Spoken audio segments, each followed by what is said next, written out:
Well, hey, Good Life family, it's Forrest here coming to you for today's 128. Hope you guys are doing well, and I'm going to just take a brief moment of your time today and study the scripture from the Good Life Journal. I think it's an important word for us, but before I get there, I just have a quick announcement about Sunday.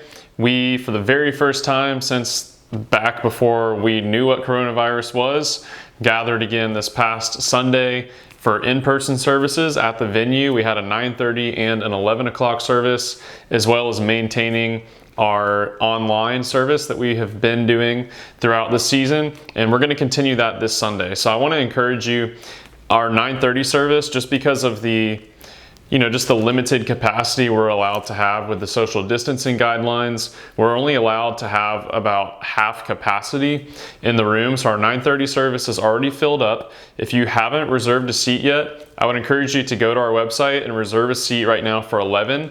I think we have 19 seats left for the 11 o'clock service. And other than that, we're going to maintain just moving forward with our online service. We'll have that up Sunday going live at 9:30 as well. So let's dive into the scripture today.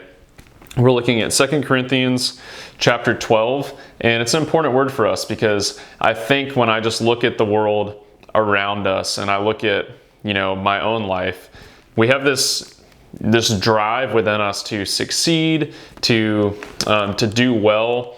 And we have a drive within us, at least I do, that I want other people to think well of me. And I don't think there's anything necessarily inherently evil about that if it comes from a place of, wanting to make the world a better place or wanting to, achieve something and strive for excellence.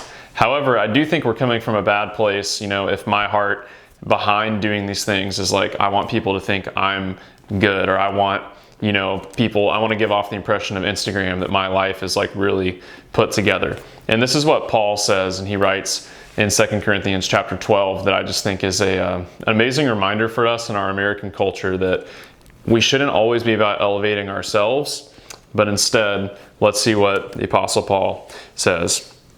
And he says, verse 5, he says, "I will not boast except of my weaknesses.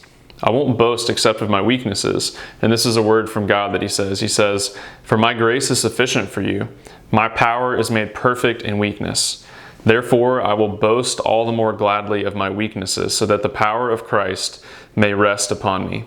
For the sake of Christ, then, I am content with weaknesses, insults, hardships, persecutions, and calamities. For when I am weak, then I am strong." So just two things in there for us today.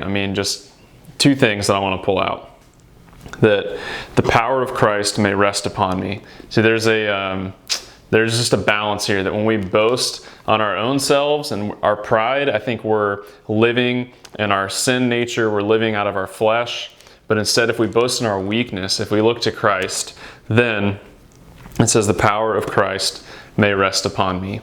If you want the power of Christ in your life today, let's try to fight the urge to live in our flesh and to promote ourselves, and instead, let's humble ourselves, be open about our weakness, and instead boast about Christ. And then lastly, when I am weak, then I am strong. Our weakness does not exclude God from working in our life. In fact, our weakness is a great platform for Jesus to come in and do what only He can do.